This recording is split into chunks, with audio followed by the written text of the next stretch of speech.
Parce que adolescente, c'était ton corps que tu subissais. C'est fou. C'était les premières règles, Mm, mm. la prise de poids, tu vois, ce corps qui change. Tu commences à manger énormément, tu as l'impression d'être déjà différente, pas normale, mais tu n'as pas de mots à mettre sur cette situation. Non, l'adolescence, ça a été extrêmement compliqué parce que quand j'ai eu mes premières règles, d'un coup, en fait, j'ai fait un bond, j'ai pris 10 kilos. Et ce qui s'est passé, qui était très étrange, c'est que ces 10 kilos étaient dans mes jambes. Et j'ai toujours eu un haut du corps très, très fin. Et en fait, malheureusement, les garçons, enfin, j'ai eu des réflexions horribles. Par exemple, il y a un garçon qui me plaisait. Et une fois, je lui dis, je comprends pas, qu'est-ce qui se passe. Il me dit quoi? Il me fait, de toute façon, je m'en fous, ma bite n'a pas d'œil. J'étais jeune, hein, j'avais 16-17 ans. Et en fait, j'ai toujours eu ce rapport en mode, on se disait, ah bah Lana, elle est super canon d'en haut, mais d'en bas. Donc, suite à ça, forcément, quand tu te sens rejeté, bah, tu sais pas quoi faire. Donc, j'enchaînais en fait. Je ne mangeais pas. Donc, pendant un moment, je mangeais pas. Donc, je m'insissais de partout, sauf des jambes. Et après, je faisais donc cette fameuse crise d'hyperphagie. En fait, l'hyperphagie par rapport à la boulimie, c'est que tu manges, mais tu ne vomis jamais. Donc moi, par exemple, le matin, je mangeais un vacherin entier et des savanes familiaux, tu vois, c'était vraiment une catastrophe et je vomissais pas. Donc je grossissais, je grossissais, je grossissais. Toute cette malbouffe se mettait dans mes jambes.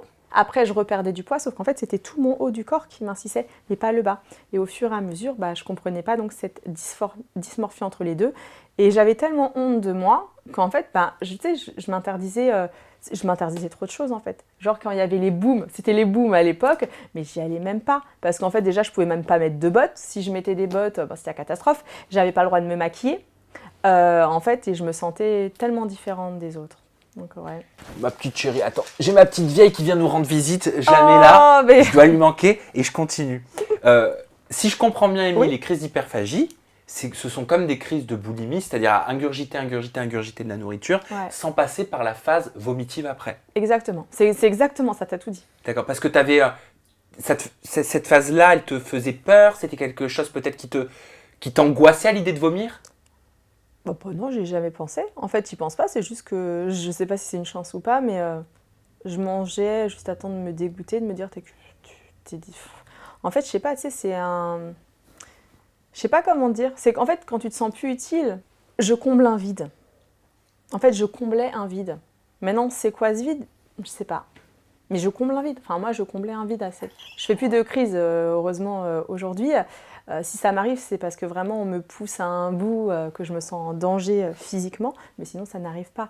Mais je comblais vraiment un vide. Et puis, tu sais, quand on forcit, il faut se dire que c'est une barrière qu'on se met aussi contre le monde. Tu vois ce que je veux dire? Donc, moi, j'ai pris 10 kilos, j'ai toujours fluctué, quoi.